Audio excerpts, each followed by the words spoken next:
Ese es de la ganancia última. Este es el resto de la ganancia última.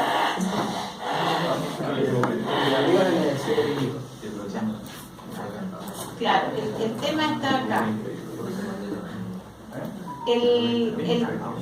Nosotros usamos en la práctica ahí usamos el... Claro, a ver, acá estaría, porque en realidad el ajuste de Civinicos es cuando el controlador es solo proporcional, es un medio del último, del caso C último o KP último, esto estaría bien. Cuando es P más I está bien que es 0,45, achica un poco el peso de la parte proporcional porque aumenta la del integral. Pero acá esto es...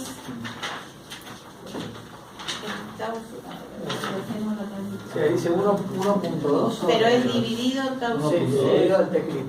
Ahí sí sería. 1.2. Pareció que yo había visto. No, 1.2. 1.2. Sí, igual está eso lo tiene en el libro, pero creo que es 1.2. Sí, no me fijé.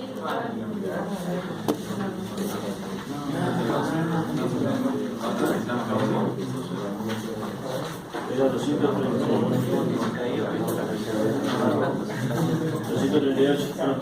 Sí, 238.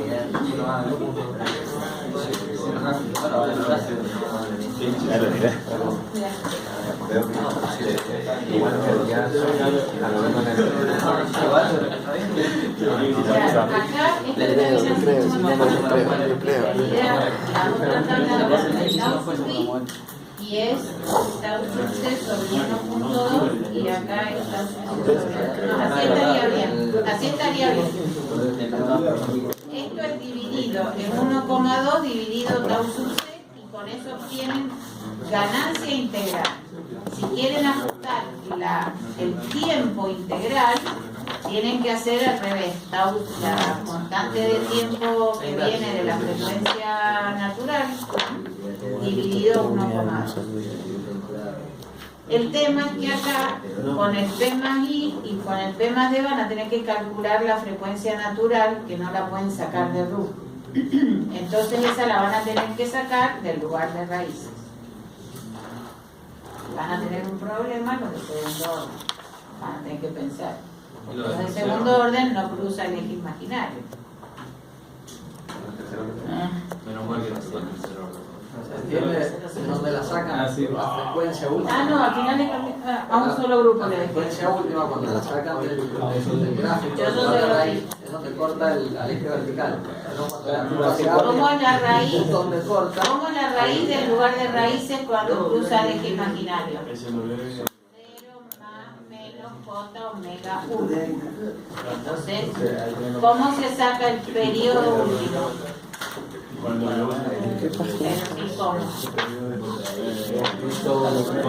Dos pi sobre la frecuencia. Todos lo sacan 1 sobre la frecuencia. Pi no va a sacar 1 sobre la frecuencia porque no está escuchando lo que estoy diciendo.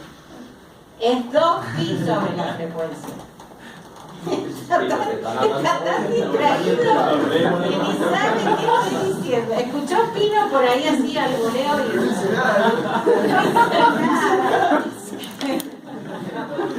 Entonces lo que vemos las 2 pi sobre la 2 pi sobre la frecuencia. Acuérdense de esto. Bueno, entonces de esta tablita sacan los valores de P más I más D y con eso hacen las otras gráficas del lugar de raíz.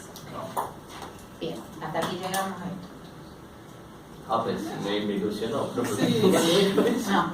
hasta aquí llegamos a esto. ¿Qué es lo que vamos a ver ahora? Si se portan bien y terminamos rápido, nos vamos antes, ¿sí, no? Estos mismos ejercicios después los van a completar con un buen mes. Sí, lo que pasa es que con eso tienen una parte para que empiecen a trabajar y yo vaya realimentando lo que está mal. Bueno, fíjense, estos son gráficas. Bueno, me imagino en que donde anotaste la corrección. a una función de primer orden, 5 sobre 100 por S más 1, le generamos un cambio de escalón. La salida, como ya saben, es una función exponencial. El 5, ¿dónde lo veo? En que esta amplitud es 5 veces más grande que la de la entrada de escalón. ¿Dónde veíamos el tau?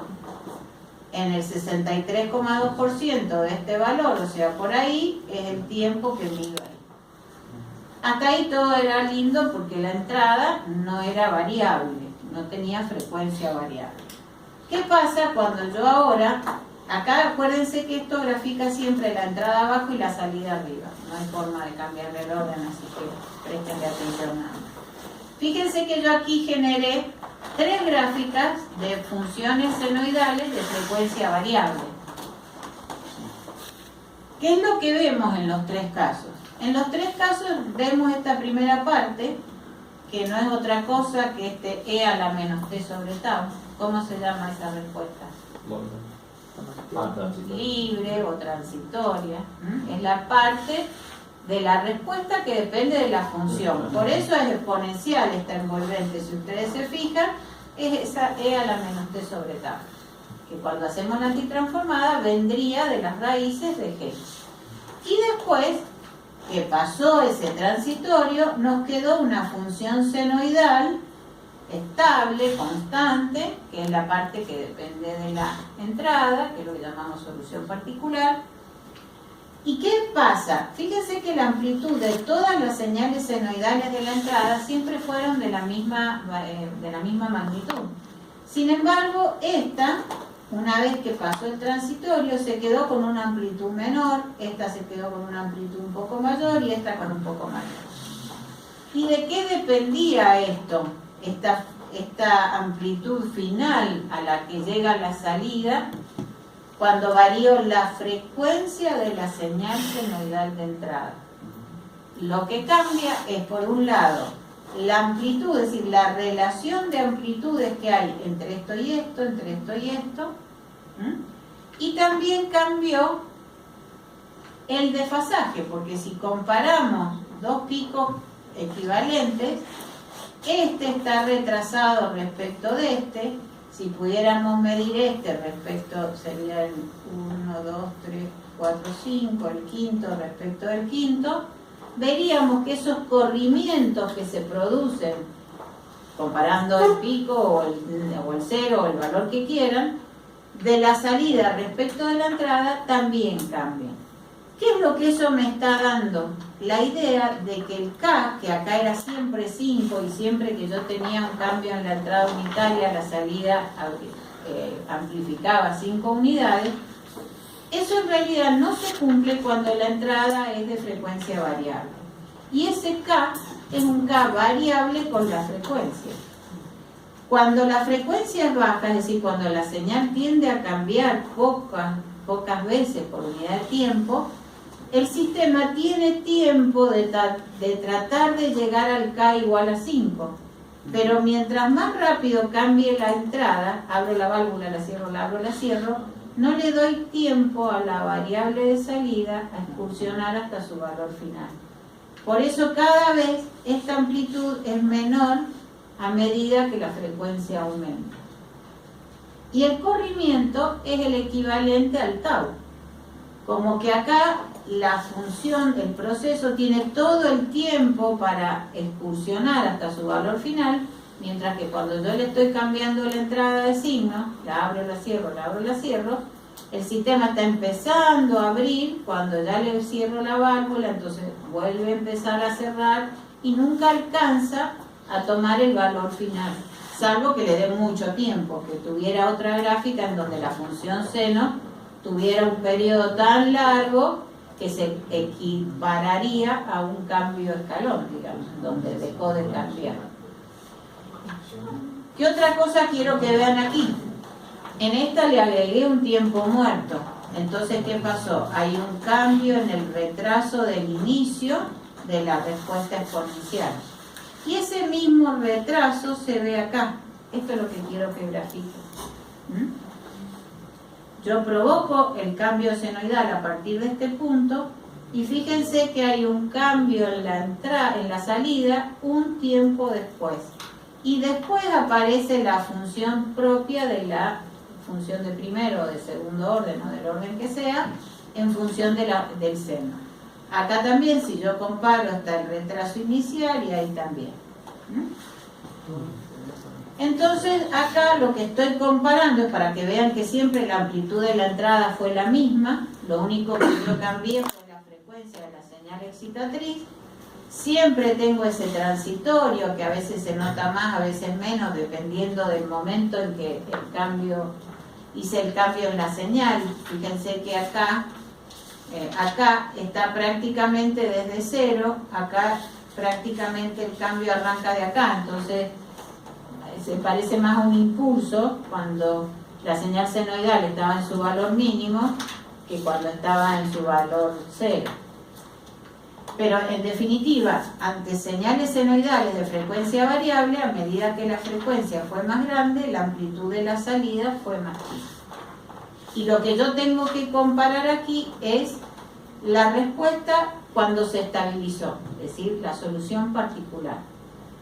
Tengo que esperar que ese transitorio pase y ahí comparo la señal senoidal que obtengo a la salida con la señal senoidal que provocó el cambio de la entrada. ¿Se entiende eso? Acá es lo mismo, pero cuando tenía tiempo muerto, entonces todos están corridos respecto del cambio inicial que se produjo. Puede ser que no hay cambio de frecuencia, es decir, la Sí. primera gráfica. la entrada senoidal tiene Acá. una determinada frecuencia, la salida es de la misma frecuencia. ¿Sí? Ahí las oscilaciones cambian con respecto al cero. Por ejemplo, en el ¿Acá? abajo a la izquierda, como simétrico, digamos, a la onda senoidal. Claro, lo A que la pasa derecha, es que, es lo que te digo, acá fíjate que al arrancar tan de abajo, inicialmente esto lo ves casi como un impulso. En cambio esta que arrancó desde la mitad, el cambio inicial no fue tan grande. Si cuando la señal senoidal, si arrancara de ahí, estaría tomando casi como un cambio impulso en el sentido contrario. Cuando el inicio del cambio está más o menos en el valor medio, esto es más suave porque la respuesta responde a una variación inicial menor. Claro, y el otro también que Es a un eso. impulso negativo abajo a la derecha. Claro, en este es casi como un impulso negativo, por eso ahí tiene una ¿Qué rango. programa utilizó ahí? ¿El mismo? Este es el mismo Control Station, el que tenía los tanquecitos, tiene una parte que es para modelizar. Y por eso este grafica mejor el tiempo muerto, por eso decimos. Bueno, entonces otra vez volvemos a una demostración muy parecida a esta. Nuestra función de transferencia en forma general puede tener ceros y puede tener polos. O sea, factorizada va a ser una función del orden que sea en el numerador y en el denominador. Cuando la perturbamos con una determinada entrada, que en este caso va a ser una entrada senoidal de amplitud A, la transformada de Laplace, presten atención que esto es lo que le van a tener que cargar al programa CC, la transformada de Laplace de la función senoidal es esta, entonces la salida, un poco esto que les escribí acá, va a ser la antitransformada de G por la entrada, de G por la entrada. Cuando hacemos la antitransformada tenemos términos transitorios que vienen de acá y términos en estado estable que vienen de la solución particular. Como dijimos que vamos a esperar que pase ese transitorio, el análisis que vamos a hacer es sobre esta última parte nada más. Porque lo que nosotros podemos comparar son señales senoidales entre sí. En este transitorio la señal senoidal está afectada por las componentes reales de las raíces de G. Entonces ahí tengo que esperar que pase eso y voy a obtener en estado estable una señal senoidal de la misma frecuencia, retrasada a un ángulo phi y modificada en amplitud. A eso se refiere el estudio de esta unidad. Analizar cómo cada proceso, cada sistema se comporta respecto de la variación de la frecuencia de la entrada cuando la entrada es senoidal. Sería el equivalente un poco de la transformada de Fourier, digamos, aplicar transformada de Fourier. Y lo que estamos haciendo es perturbar con una entrada senoidal de frecuencia variable. Entonces, este análisis es lo que vamos a hacer. Vamos a comparar la función senoidal de frecuencia omega y de amplitud A de la entrada con esta que vamos a demostrar que es así, que la salida es una función senoidal desfasada de la misma frecuencia y modificada en amplitud, que es lo que yo les grafiqué. Como a cada frecuencia, esto es el factor que modifica la amplitud de la entrada, va a ser variable con la frecuencia, eso es lo que significa esto, que va a depender si la función es de primer orden o de segundo orden, porque no lo modifica en igual medida. Es decir, a una frecuencia dada, si el modelo de esta función era de primer orden, lo va a modificar en distinta medida que si el modelo era de segundo orden. Eso es lo que significa esto. Por eso hay que tener cuidado con lo que estamos escribiendo, interpretándolo. Esto significa que es función de la frecuencia, pero que también depende de G. ¿Está claro eso? Bueno. Entonces, fíjense, una de las formas de resolver esto, bueno, en realidad hacer la antitransformada va a tener el tema de cuando hago la antitransformada, esto creo que en el libro está demostrado, yo no les pido la demostración, la leen si quieren para convencerse, pero cuando factorizamos acá todo esto, ¿qué factores nos van a quedar acá? Las dos raíces que vienen de S cuadrado más omega cuadrado, es decir, me va a aparecer una raíz S más J omega y una raíz S menos J omega. Y estos coeficientes B1 y B2 ya no son constantes, porque al ser factores, o sea, términos que dependen de denominadores que tienen como raíces complejas conjugadas, estos valores son dependientes de la frecuencia, y eso es lo que me genera esto, un valor variable con la frecuencia. El hecho de que al resolver esta antitransformada, esto ya no es más un 4, un 2, o un 2 por S, sino que son funciones que dependen de la frecuencia y del tipo de función G que tenía ahí. La demostración no la voy a hacer porque no la quiero apurar un poco esto, pero lo que vamos a llegar es a esto. ¿Cómo se muestra prácticamente? Porque, a ver, ¿qué es lo que me dice esto? Que esta función G, de primer orden, de segundo orden, estoy reemplazando a S por J omega. Eso es lo que me dice que es G de J omega. Antes era G de S. Por ahí, bueno, aquí lo escribí. G de S. Y cuando aplico la antitransformada, todos los pasos para llegar a la antitransformada hacen que estos valores dependan de G de J omega. Es decir, de un valor de S igual a J omega, porque es lo que tengo como raíces de acá en la solución particular. ¿Sí? Entonces, lo que tengo que resolver es que, dada mi función de transferencia, por ejemplo de primer orden, voy a resolver reemplazando S por J omega. Y lo que estoy encontrando es la función G de J omega. Es la función de transferencia para una raíz S igual a la que me genera la condición de oscilación permanente. ¿Se entiende lo que estoy diciendo? La función de transferencia, que es general en función de cualquier raíz, aquí la estoy haciendo igual a una raíz que me genera la condición de oscilación permanente. ¿Por qué? Porque esto es un seno, es una oscilación permanente. Entonces, ¿cómo vamos a encontrar el módulo de ese vector representativo de la función G de J omega? Cuando racionalizo, voy a tener una componente imaginaria y una componente real. Si esa función G de J omega termina siendo un número complejo también. Y esa en realidad una función compleja, porque está dependiendo de omega. Esa función compleja, determinada por su componente real y por su componente imaginaria, si yo quiero encontrar el módulo de un vector representativo de esa función, tengo que sacar la raíz cuadrada de la parte real al cuadrado más la imaginaria al cuadrado. Y si quiero saber el desfasaje, el retraso de la salida respecto de la entrada, tengo que sacar el arco tangente de la componente imaginaria dividido la componente real. Entonces fíjense que el módulo ese valor que me modificaba a la amplitud de entrada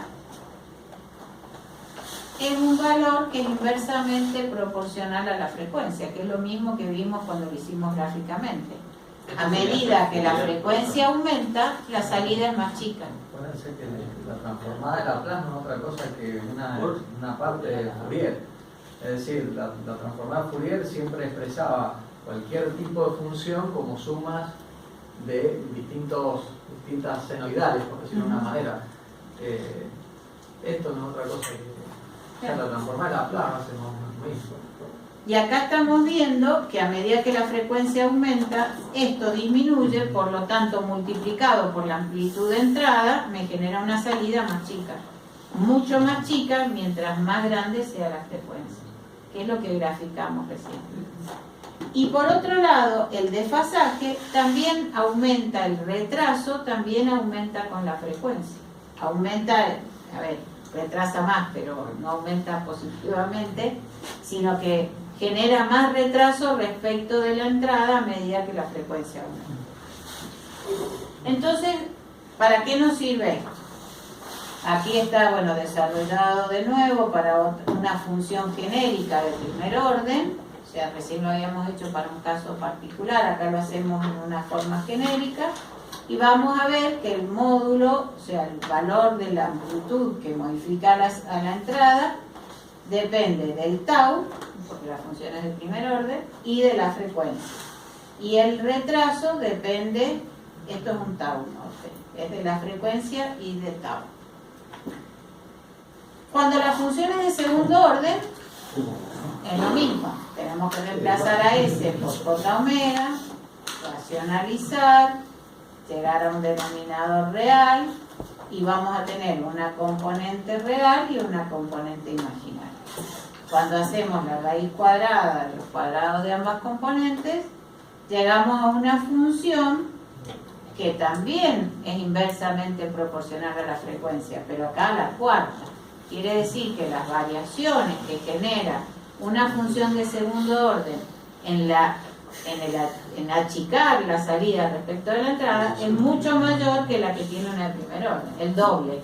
¿Por qué? Porque hay dos retrasos de primer orden implícitos acá. Entonces, el efecto que hace una función de segundo orden es el doble del efecto que genera una de primer orden. Pero la idea es que siempre, como las dos son retrasos de segundo orden o retrasos de primer orden, hay un desfasaje que es negativo, que acá estaba recién, y una disminución de la amplitud de la salida respecto a la entrada. Adentro está bien. Bueno, esto no lo vamos a ver porque es una forma matemática de resolver, no es lo que nos importa. Ya te digo. Bueno, ¿qué otra característica vamos a ver que también ayuda mucho en los diagramas, en la forma de graficar? Cuando uno tiene una función de transferencia expresada por un producto de funciones más sencillas, uno podría decir que esa función compleja, cuando uno le aplica el análisis en frecuencia, es decir, reemplaza a S por J omega, y cada una de esas funciones G de J omega en realidad está expresada por un módulo y un desfasaje, cuando uno las multiplica, en definitiva lo que tiene que hacer es multiplicar sus módulos y sumar sus desfasajes. El efecto final de un conjunto de n de orden n termina siendo un producto de n modificaciones de la magnitud, por eso una es doble o el triple o el cuádruple de la otra, y además los retardos se van sumando. Se va sumando el retardo de cada respuesta de primer orden sobre la respuesta final. Y eso vamos a ver porque es importante a la hora de graficar. Vamos a ver dos formas de graficar. Hay otras, nosotros vemos solo el diagrama de Bode y el diagrama de Nikic. El diagrama de Bode vamos a aplicar este concepto que es que la magnitud de la función de transferencia en frecuencia la vamos a expresar en decibeles. Expresar en decibeles significa aplicar 20 veces el logaritmo del valor del módulo que calculamos. ¿Por qué hacemos esto? Porque cuando mi función de transferencia está expresada por un producto de funciones individuales, aplicar logaritmo a un producto, ¿en qué se transforma? En una suma de logaritmos. Y ese es el beneficio fundamental de trabajar en Bode con decibeles. Porque yo puedo factorizar una función compleja y después trabajarla sumando los efectos de cada una. ¿Se entiende? ¿Por qué? Porque al estar en decibeles, el logaritmo de un producto es la suma de los logaritmos. Y para cada función de transferencia, yo voy a definir dos gráficas. Una gráfica que me establece cómo varía el módulo en función de la frecuencia y cómo varía, por ahí tenía escrito, la fase, no estaba acá, el desfasaje en función de la frecuencia. Para cada función g de j omega, yo voy a encontrar siempre un módulo y un desfasaje.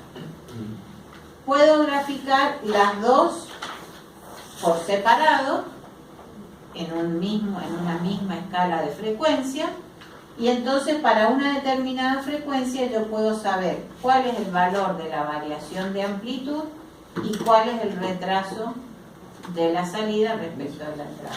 Eso es lo que me grafica Bode. Dos gráficas que en realidad es una, porque a mí me interesa saber para cada valor de frecuencia en una función dada, G, cuál es el valor de la variación de amplitud y cuál es el valor del retraso, del desfasaje.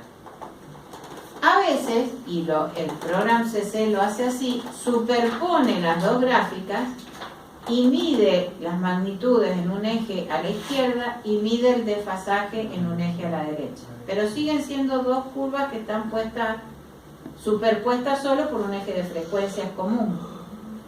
Pero una gráfica la va a medir, digamos, sobre una escala a la derecha, que está medida en grados, y la otra gráfica la va a medir sobre la escala a la izquierda, que está medida en decibeles. Entonces, fíjense qué pasa si mi función de transferencia fuera una constante pura. Si es una constante pura, no es función de S, por lo tanto tampoco es función de omega, porque si S es j omega, tampoco es función de la frecuencia. ¿Cómo es la gráfica? Una recta constante que vale ¿cuánto? 20 veces el logaritmo de K, porque la ganancia es siempre K. Esta función no cambiaría con la frecuencia. No le pasaría lo que le pasó a las gráficas que ustedes vieron de primer orden, que yo le afecté distintos valores de frecuencia y la amplitud fue bajando. Acá es siempre igual. Y como esto no depende, o sea, el desfasaje no depende tampoco de la frecuencia, en realidad en este caso el desfasaje es 0 grados siempre para cualquier frecuencia. Pero esta es la más fácil y no es la que pasa siempre. Lo que pasa es esto que viene ahora. Esta función la vamos a ver primero. Antes, creo, me parece. Ahí abajo, la de un polo en el origen. Acá, eso. Acá está. Me parecía que. ¿Esta qué función de transferencia es? ¿De qué tipo de sistema? Pero como sistema, pensémoslo no como entrada, porque en realidad, y ahí estoy viendo que no me han entendido.